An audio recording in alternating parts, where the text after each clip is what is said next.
నిన్న జరిగినటువంటి అమరావతి వేడుకలో చాలా అద్భుతమైనటువంటి ఘట్టం ఏంటంటే, ముఖ్యంగా అందరూ ఆశ్చర్యపోయింది పవన్ కళ్యాణ్ గారు, మోదీ గారి మధ్య ఉన్నటువంటి బాండింగ్.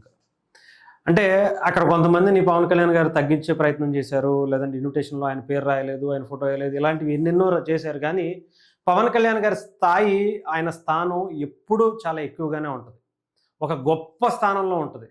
ఇక్కడ నిజంగా చూసుకుంటే మోదీ గారు ఆయనని పిలిచి ఆయన ప్రసంగించేటప్పుడు 2, 3 సార్లు దగ్గటం చూసి గమనించినటువంటి పవన్ కళ్యాణ్ గారిని వెంటనే మోదీ గారు ఆయన స్టేజ్ దగ్గరికి వచ్చి కూర్చుంటున్నప్పుడు పిలిచి, "ఇట్రా పవన్" అని చెప్పి ఒక చాక్లెట్ తీసి, అది గొంతుకు సంబంధించిందని అనుకుంటున్నారు. అంటే విక్స్ లాంటిది. సో అలాంటి దాన్ని ఇచ్చి, "ఇట్రా" అని చెప్పి కూర్చుంటే ఆయన పట్టించుకోకపోయినా సీఎంతో పిలిపించి, కేంద్ర మంత్రితో పిలిపించి, "ఇదిగో ఇదేసుకో" అని చెప్పి చెప్పడం. అంటే అసలు ఎప్పుడు ఒక దేశానికి సంబంధించినటువంటి ప్రధానమంత్రి ఎప్పుడు ఏ దేశానికి సంబంధించినటువంటి నాయకుడిని పొగడల. అలాంటిది పవన్ కళ్యాణ్ గారిని ఆంధీ అని పొగుడుతున్నారు. ఒక దేశానికి సంబంధించినటువంటి రాష్ట్రపతి ద్రౌపది ముర్ము గారు ఎప్పుడు ఇంకొక దేశానికి వెళ్ళినప్పుడు ఆ దేశానికి ఎవరికి ఏమి గిఫ్ట్లు తీసుకెళ్ళాల. కానీ పవన్ కళ్యాణ్ గారికి మాత్రమే స్పెషల్‌గా ఒక రాష్ట్రానికి వచ్చినప్పుడు అక్కడ ముఖ్యమంత్రిని ఎంతోమంది నాయకుల్ని అందరినీ వదిలేసి పవన్ కళ్యాణ్ గారి కోసం ఒక చిన్న గిఫ్ట్‌ని పంపించారంటే ఆలోచించండి. ఆయన స్థాయి ఏంటో, ఆయన స్థానం ఏంటో. ఆయన డిప్యూటీ సీఎంగా మాత్రమే ఉన్నారు. మోదీ గారు దేశానికి నాయకుడు.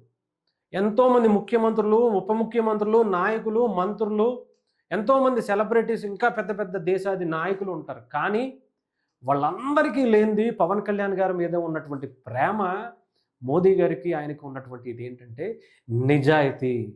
వీళ్ళిద్దరిలో ఉన్నటువంటి నిజాయితీయే వాళ్ళిద్దరినీ కలిపింది.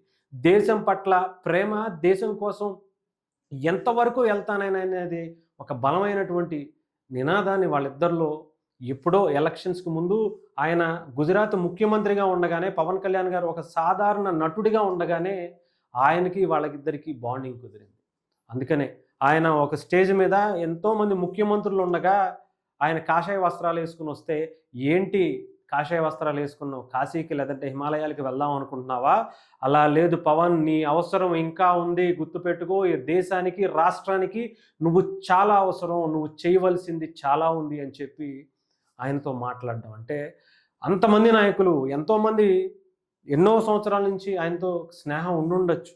కానీ పవన్ కళ్యాణ్ గారి స్థానం ఆయన గుండెల్లో ఎప్పుడు ఎలా ఉంటుందో ఆలోచించుకోండి. ఇది పవన్ కళ్యాణ్ గారికి ప్రధానమంత్రి నరేంద్ర మోడీ గారికి ఉన్నటువంటి సాన్నిహిత్యం, వాళ్ళకు ఉన్నటువంటి మనసులో ఒకరి పట్ల ఒకరికి ఉన్నటువంటి అభిమానం. నిజంగా చాలామంది ఆశ్చర్యపోయారు. ఏంటి ఇంత అభిమానం అని గతంలో కూడా చాలా సందర్భాలు చెప్పాం. ఎవరికోళ్ళు సర్లే ఇష్టం ఉండుంటదిలే అనుకున్నారు. కానీ ఇంత ఇంపార్టెన్స్ పవన్ కళ్యాణ్ గారికి ఇస్తారనుకున్నాను. ఏదేమైనా సరే పవన్ కళ్యాణ్ గారిలో ఏదో తెలియని స్పార్క్ ఉంటుందండి.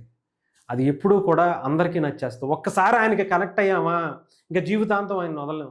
ఆయన ఒక వ్యసనం అని చెప్పి బండ్ల గణేష్ గారు చెప్పినా, ఆయన ఒక నా యుద్ధం అని చెప్పి త్రివిక్రమ్ గారు చెప్పినా, ఏది చెప్పినా కూడా పవన్ కళ్యాణ్ గారు ప్రతి ఇంట్లో కూడా మన కుటుంబంలో, మన కుటుంబం కోసం ఆలోచించేటువంటి ఒక వ్యక్తిగా మనం చూస్తాం. అమ్మ, నాన్న తర్వాత పవన్ కళ్యాణ్ గారు అని అంటున్నామంటే, అంత ఎమోషన్‌గా పవన్ కళ్యాణ్ గారికి కనెక్ట్ అయ్యామంటే ఆయన మనస్తత్వం ఏంటో చూడండి. ఆయన తీసినటువంటి సినిమాల్లో ఒక సామాజిక స్పృహతో ఉండేటువంటి పాట, మాట నుంచి మొదలు పెడితే ప్రతీదీ కూడా ప్రజలు, మనుషుల వ్యక్తిత్వం, వీటిల గురించే ఉంటుంది తప్ప ఎక్కడ ఆయన గురించి, ఆయన కుటుంబం గురించి ఆలోచించుకునేటువంటి వ్యక్తి కాదు. అదే ఆయన్ని అందరికీ దగ్గర చేస్తుంది. మోదీ గారికే కాదు, ఇంకెవ్వరికైనా సరే. ఒక గొప్ప నాయకుడిని మనం రేపొద్దున్న దేశం గర్వించదగ్గ నాయకుడిని, స్వతంత్ర సమరయోధుల తర్వాత ఈ రోజుల్లో ఉన్నటువంటి నాయకుల్లో ఒక గొప్ప నాయకుడిని మనం ఇంకా బలమైనటువంటి పొజిషన్‌లో చూడాలని కోరుకుంటున్నాను.